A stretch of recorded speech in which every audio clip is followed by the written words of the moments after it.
Hello dear aspirants, my name is Akshay Sunil Agrawal and I was All India rank 43 in Civil Service Examination 2018. After doing my IS professional training in the Lal Bahadur Shastri National Academy of Administration, Mussoorie, currently I am posted in my state cadre, which is Odisha, and I am undergoing my district training. Today I am here to discuss with you some of the important points that you should keep in mind when you are preparing for interview. In this session, I will try to give you as practical tips as possible. For example, we'll start directly with the kind of questions that will come your way during the actual interview of UPSC. So let me start first with the very general and fundamental questions that come. So the first question obviously that comes to your mind or that gets asked to many aspirants is that why do you want to join civil service? This is the first question that everyone should prepare. So friends, I know as we know that this question can be answered in so many different ways. The best policy here is to give an honest opinion about what you feel about the civil services and why do you want to join it. But I'll give you some tips as to how you can think about it. First thing that you can do is think about this question from a professional point of view. Like, what will civil service give you professionally? Is it something that is worth it? Will it give you enough pay? Will it give you good life? Will it give you the kind of money that you want to make?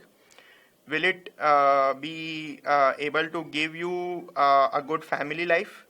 So these are the questions from the professional point of view as to what kind of professional life you will have, what kind of work you will do, whether you are interested in that kind of work. So think in that perspective. See, so many of you may be, say, engineers. So, and you are currently doing jobs or you have already left your jobs. So, why did you leave your job, your last job? Or why do you want to leave this job which you are doing currently? There may be many reasons, and one of the reasons would be, of course, professional reason as to you find the job boring or monotonous, right? So, this can be factored into your answer. So, you can say that civil services is a very dynamic job. It doesn't lead to monotony in your job because every day new challenges, new issues, new questions arise, and therefore there is always a constant dynamism in this kind of job. And therefore for the next 30-40 years of your life, I think you are not giving so much weight to the money but to the kind of job that you're doing, because you want to be constantly motivated to do that kind of job. So this is a professional angle for this particular question. The second angle that you have to think from is the personal angle as to why do you want to do it at a personal level. Maybe motivation from your family, somebody in your family is a civil servant, you're motivated, or inspired looking at them. Maybe not somebody in your family, but somebody you know, somebody you adore, somebody you admire.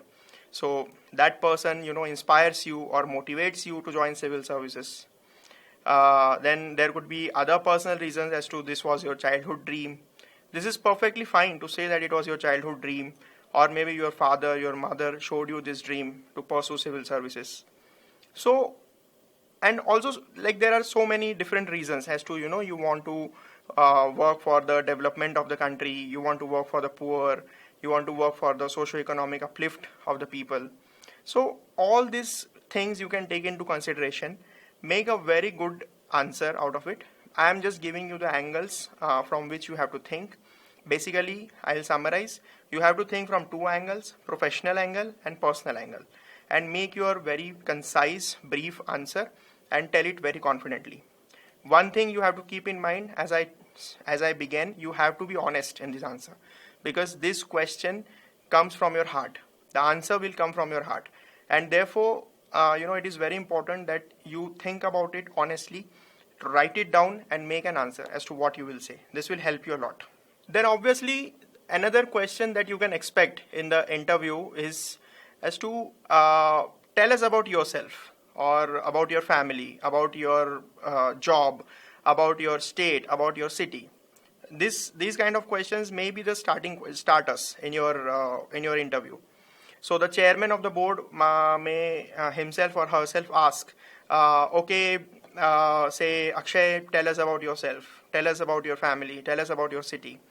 So in this question also, see, when they ask you, tell us about yourself, basically they have your DAF right in their hand. They have your application form. So your application form is like your resume. On your form, on your detailed application form, you have already mentioned your name, where you come from, what have you studied, what medals you have got, what are your hobbies, right? So it can become a bit monotonous, or it can become a bit cliched if you repeat all those things again. As to, sir, my name is this, I come from this, I studied this, I got this, my hobby is this. No, you have to do it, but do it very briefly. Sir, I am an engineer by profession, or I am a zoologist by profession. Currently, I am working here. Apart from this, you have to give more weight to the things that they don't know from your DAF. For example, something about you, like, sir, I studied in this college, and this college was famous for this. And I participated in this, and that was the biggest achievement of my life, or I remember those moments in my life. So, that kind of answer will give them some extra information about you, and also they will create an interest in you, basically, right? So that is very important, that you don't bore them by telling the information that they already have. I want to give you one caveat here. When you form your answer about yourself, you have to speak out the things only where you're sure about you're sure about it. Basically, if any sub questions come, or if any supplementary questions arise, you should be able to answer them. So again, don't lie, right? Don't make up answers, or don't just lie about it.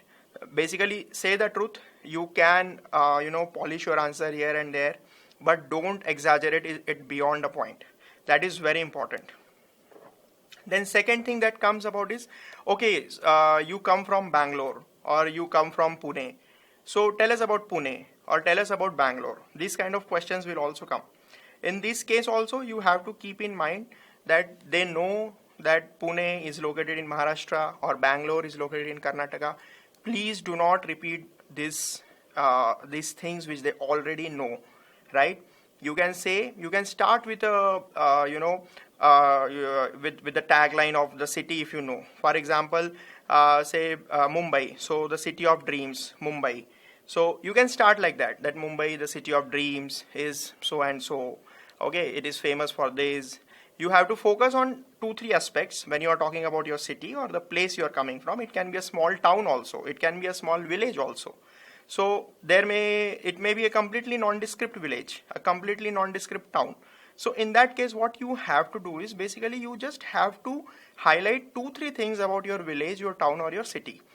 One thing is about its climate and its cropping patterns. As to, for example, if it is a rural area, you have to say, sir, these are the crops that are grown in my area, right? And also about its climate. Sir, we have hot and humid climate, and therefore these crops are grown in my area.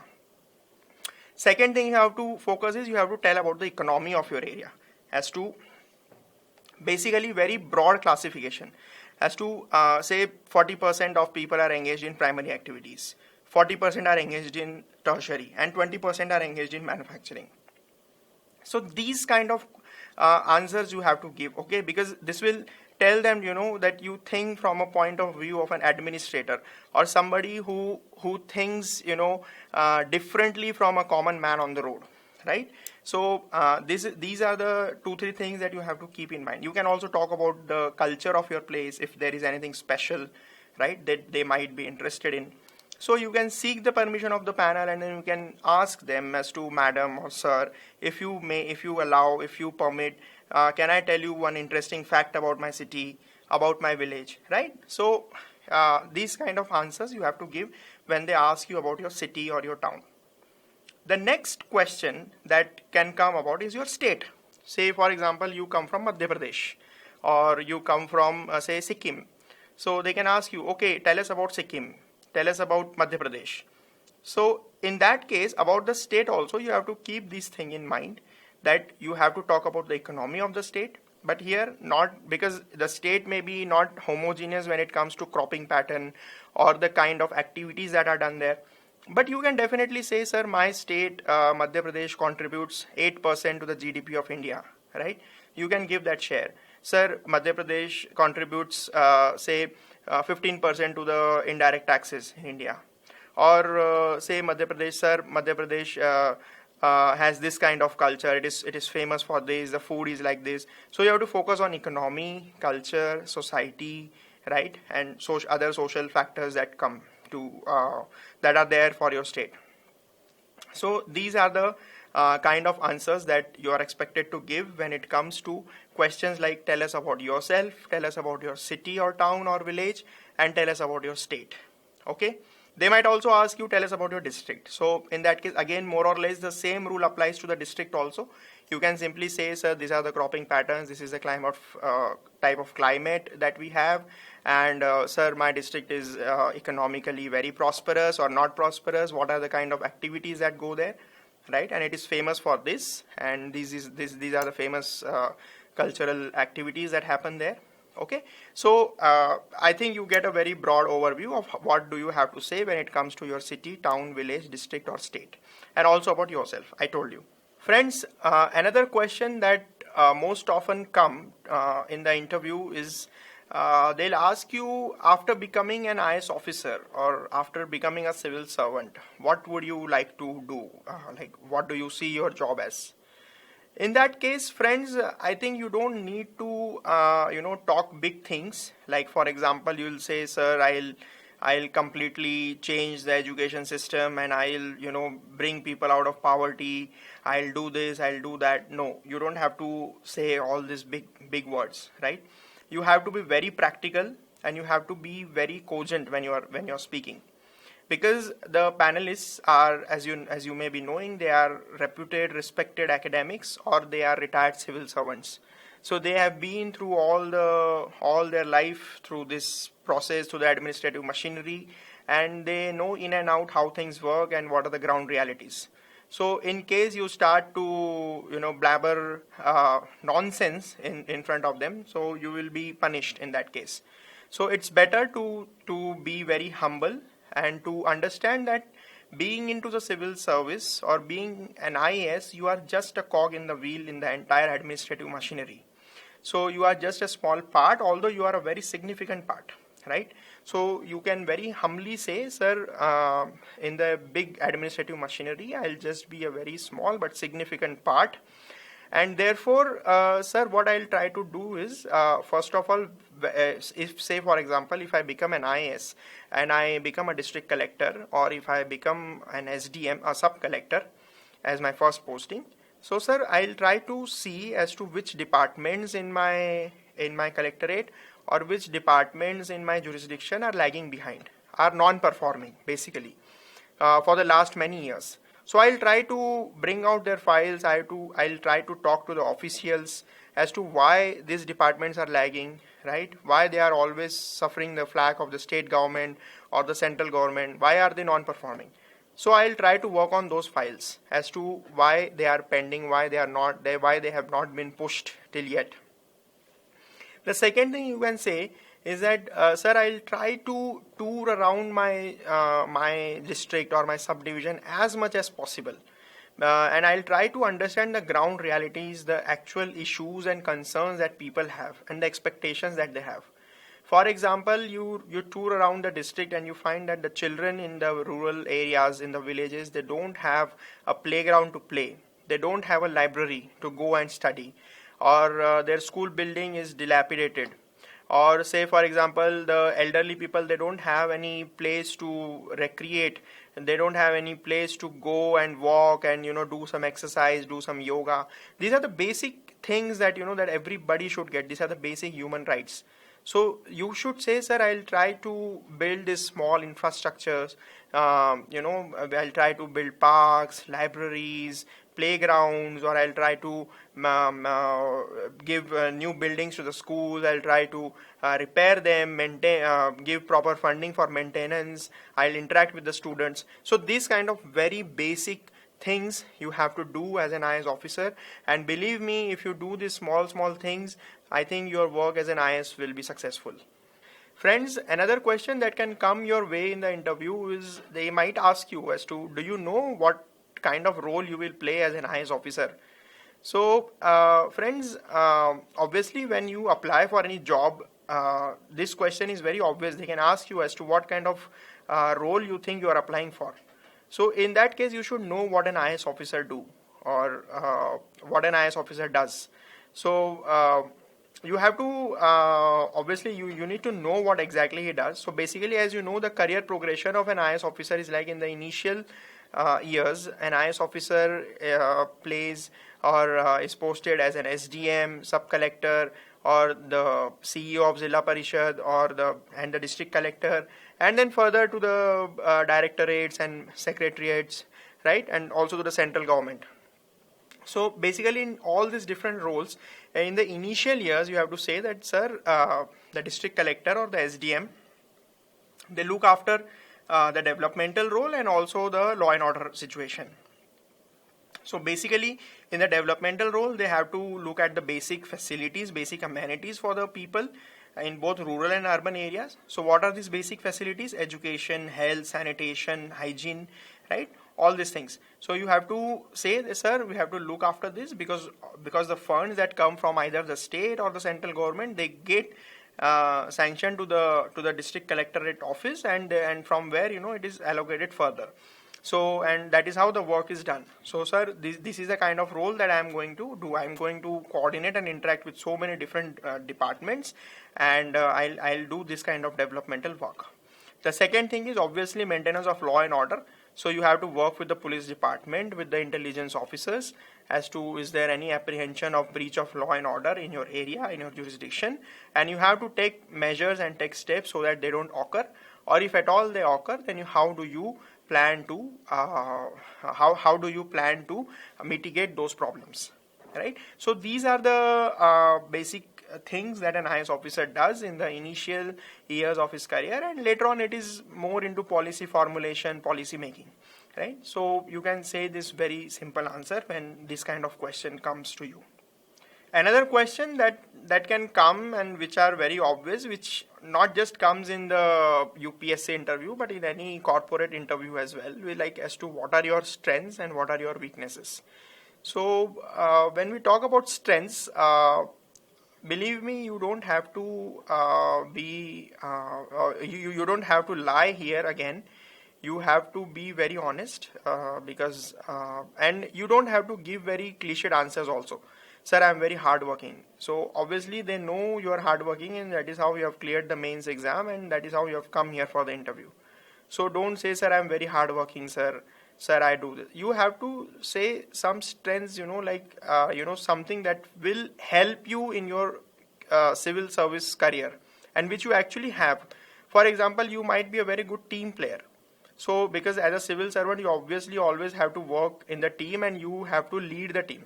So you can say, sir, I have displayed the abilities, the capabilities of leadership in my past. You can give some example. And these qualities, these strengths will help me in my career as civil servant also. Then you can say, sir, I have good communication skills. So whenever there is any apprehension amongst the people, or they are in doubt, there is any rumor mongering around in the district or on the ground. So sir, with the help of my communication skills, I can approach the people, I can talk to them, and I can convince them that their apprehensions are completely misled and they are completely false, and you can control the situation in a way. So you have to give this kind of answers, which basically you have to highlight the strengths which will help you in your career as civil servants. Okay, you don't have to say, sir, I am very hardworking, because obviously you are hardworking. That is how you are here, and you have to be hardworking. You don't have any other choice if you are becoming an IAS, right? Because IAS is like, you have a lot of responsibilities, and you cannot afford to be not hardworking. So therefore, don't say that. You just say some of the strengths, some of the qualities that that are unique to you, and that will help you in the career as a civil servant, which are actually useful. Then let us come to weaknesses. What are your weaknesses? So in this case, I will tell you, don't be 100% honest, because if you say, sir, I'm very lazy, okay, you might be very lazy, or sir, I sleep very late, and I wake up very late. So these kind of qualities you cannot, or these kind of bad qualities you cannot just go and tell it to the panel, because it will throw a very negative light on your personality. So when it comes to weaknesses, you have to manipulate a little bit. Obviously you have to be honest, but don't straight away say that you're lazy or you are not hardworking. Those kind of bad maybe weaknesses that you have. You can say, sir, I am a slow learner, I take some time to understand things. So this is not a weakness per se, but this is something that you feel you can improve upon, right? So, sir, I'll try to grasp more, I'll try to read more. Sir, I'm not so well read. Sir, I don't understand things in this particular area. Sir, I don't understand economy much. Sir, I don't understand agriculture much. I don't have a better understanding of this particular sector. So you can say, sir, these are my weaknesses. So they can ask you, how do you plan to work on these weaknesses? So basically you can say, sir, I'll read more, I'll talk to more people, I'll spend more time on this particular subject, on this particular area, and so that is how I'll do it, right? So basically this is how you have to deal with your strengths and weaknesses. Another set of questions that come to your way in the interview is about your optional subject. So the first question that can pop up, is there may be a case that you are a graduate in one field, but you have chosen another field as your optional subject. For example, you are an engineer, but you have chosen sociology or political science as your optional. And I'm sure this is a case with most of you. So how to answer this kind of question? First of all, you have to think very honestly as to why did you actually choose this subject. So there might be several reasons. The first reason could be that you have a group of friends who are taking this particular subject as optional, and therefore you also decided to take this subject. Second would be that you are really honestly interested in this, genuinely interested in this particular subject, and therefore you think that you can write well, you can score well in this particular subject. Third thing is that there are good coaching, good test series available for this particular subject, and therefore you have chosen this subject. And there could be one very big reason, and which is true for most of us, is that you were not at all interested in the field of your graduation. For example, you are an engineer, but you were never interested in engineering. So that could also be true. So how to deal with this kind of questions? So basically here you have to very honestly tell the panel that sir or madam, this is a competitive exam, and in the competitive exam you have to score as much as possible, only then you will stand, and therefore this particular optional subject, I feel it is scoring, I can score well, I can write good answers because I looked at the syllabus, I think I can, it interests me, I can read I can read at length this subject, I can write well, I can score well. So that could be one reason. Second thing is, you can very honestly tell them that ma'am or sir, this particular subject, a very good teacher was available who could guide me, and therefore I have chosen this subject. Or my group of friends, we were preparing together, and we chose to take this subject, and as a group, I think we have a better understanding of this subject, and we can write better answers, and we can score more. So that is how you can answer to this kind of question. Then the second question that can come about your optional subject is, how can your optional, say for example economics, will help you in the job of a civil servant. So whether it is economics or sociology or political science or public administration, anything. One basic thing you can say is that, sir, any subject or any any education that you take, it teaches you empathy. So first of all, you develop a sense of empathy whenever you read any subject, because you understand the ground realities. When you are studying a particular subject, you understand as to what are the issues, what are the challenges before the society, before the country, and before the world.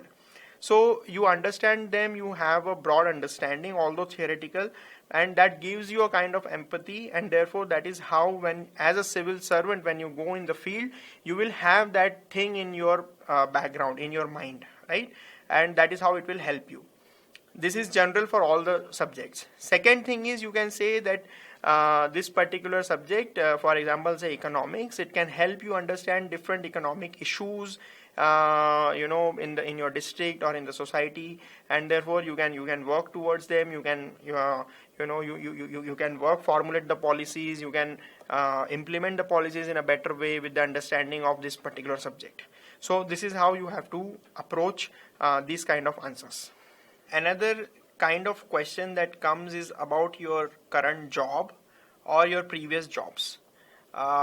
You might have left your high paying job which you were doing previously, maybe in a software or consultancy firm, or you are currently engaged in some good job, but you are preparing for civil services and you want to pursue civil service rather than continuing with your current job. So either of these two might be your situation if you are a working professional or if you were a working professional. So how to approach this kind of questions? As to they might ask you, why do you want to leave your high paying job? Because this job is already paying you such a good salary, such a good life. Why do you want to leave it for civil service? Or there could be one thing, why did you leave your last job, right? And why did you start preparing for civil service? So in this question, I think you have to think, as we have discussed in the previous session, you have to think from the professional point of view as to what is it in the civil service as a career that attracts you. So the first reason could be, as I have told you, it could be that you are attracted by the kind of dynamism that this job provides you. So for example, as a civil servant or as an IS, to be very specific, maybe in the morning you are talking to some poor people in the villages, and in the evening maybe you are hosting the Prime Minister of India in your district. So you can understand the difference between the kind of role you are doing in the morning and the evening on the same day. So this is the dynamism that no other job provides in the world. So therefore you can say that because of this dynamism you are attracted by this job, and in the current job you feel that it is a bit monotonous. It won't motivate you for the next 30-40 years of your life to wake up every morning, go to the job, right, and do the kind of work that you're doing. So it is basically you're thinking beyond money, and you're thinking more about satisfaction that you will get. So this is the answer that you can give as to why do you want to leave your current job, or why did you leave your current job previously, which was paying you a good amount of money or a good amount of life, good type of life. Another question that can come here is for the people who never joined any job after graduation and directly started preparing for civil services. There are many people who had an opportunity to join private sector from the college placements. Very high paying jobs were offered to them, but they did not join them to pursue civil services. So there may be a question as to why didn't you take a job in private sector, or for the last 3 years you are preparing, you are not earning anything. Don't you think you should support your family, right? You should supplement the income of your family, and but you are not doing anything. You are only preparing for civil services. What have you been doing for the last 3-4 years, right? So these kind of questions may also come, and a lot of people have a fear in mind as to how they will answer, because there is a kind of inferiority complex that comes to your mind when you think about other people, your friends who are working in private sectors and earning lakhs of rupees, and you are literally doing nothing, and back home also you are not supporting your family. So what happens is, because of this fear, you start fumbling in the actual interview.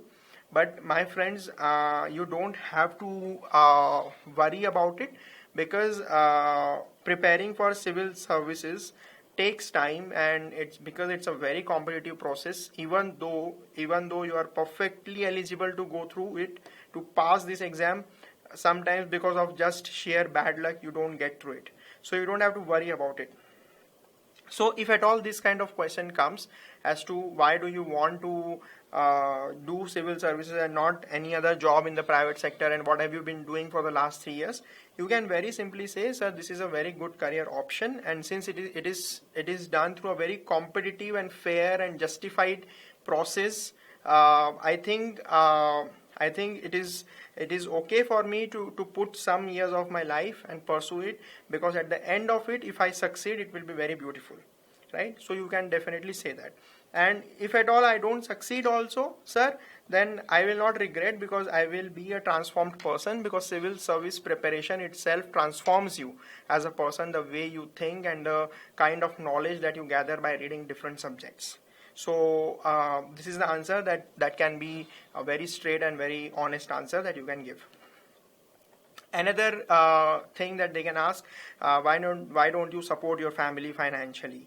They might be, you might come from a very poor family, and because from your dad they know what is the annual income of your father and your mother, or your family income, so they might know that you don't come from a very good financial background, or you come from a very humble backgrounds. So in that case, again, you have to be you have to flip the question. Basically, what you have to simply say that, sir, in fact my family is very supportive in my decision of doing the civil service, because it was my father who showed me this dream, and that is how I'm trying to fulfill my father's dream or my own dream, and therefore, sir, it is worth it to put some of the years, because at the end of it my life will become beautiful, and after that it will be all good times to come. So this is the kind of answer that you have to give when these kind of questions come.